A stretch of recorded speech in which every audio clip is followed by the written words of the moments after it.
answer. Perhaps he's not completely reassured. But I think he's realized now that nothing's really going on.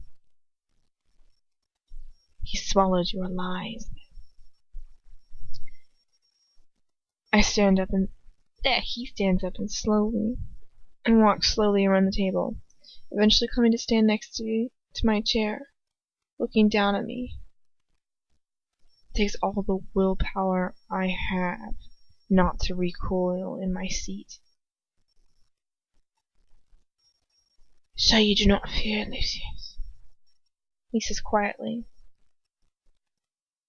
looking down into my face intently. And what do you fear, Hermione? He thinks I've taken both the Veritaserum. I need to give him an answer. But I'm not going to say the one I really believe. If I were to tell him my really greatest fear, if I were to tell him what my real greatest fear was, then he'd know everything he wanted to know about me and Lucius. Death is all I say. I'm very afraid to die. It's such a basic answer. It's not really one I believe. Perhaps I did once, yes, but since I've been captured, I've learned that Dumbledore was telling Harry. Oh my god, that's probably the only time they say Dumbledore in this whole book. I learned that Dumbledore was telling Harry the truth for all those years. There are so many things in this life that are worse than death. But Voldemort smiles. It's as if he's smiling in sympathy. He might believe that we've got something in common there. He created the Horcruxes, after all. Well, you are safe for the foreseeable future, he says quietly. Lucius has seen to that. You would be dead several times over if it were not for his intervention. He smiles at me horribly, as if he's conspiring with me in some way. Surely you cannot blame me for harboring suspicions about the pair of you. I swallow. My throat is dry with fear as I tread over such dangerous ground. I suppose not. He nods. Well then, I believe we have finished here for the day.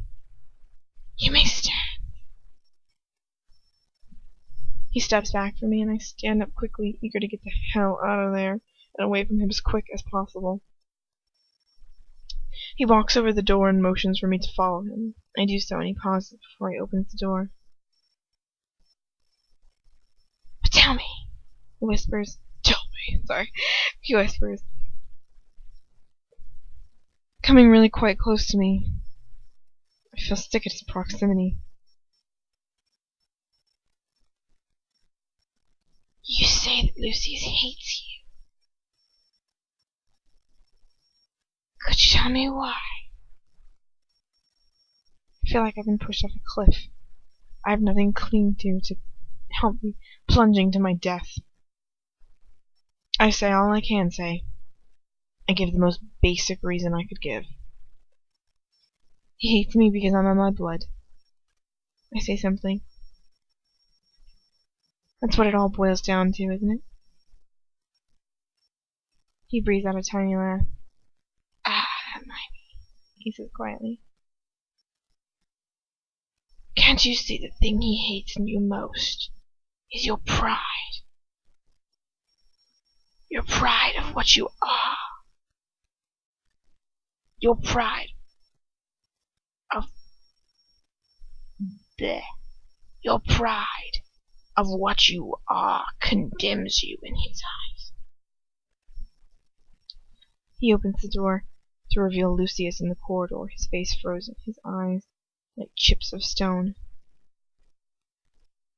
Take the mudblood back to your room.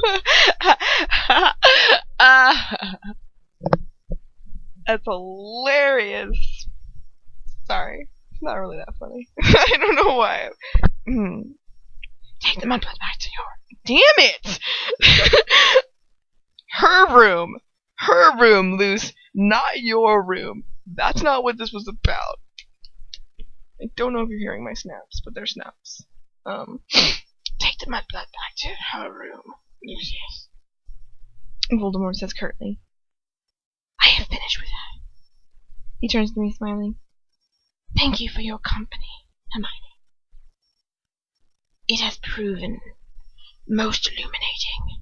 It has proven most illuminating. I should really keep that whisper, that, like, rasp, because it's no different from Lucius' voice.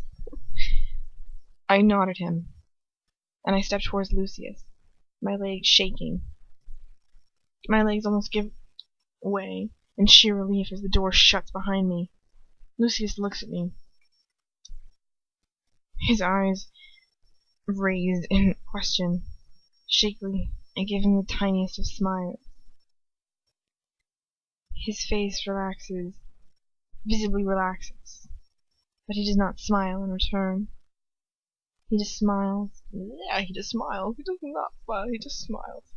He just nods before he grabs me by the arm and drags me back to my room.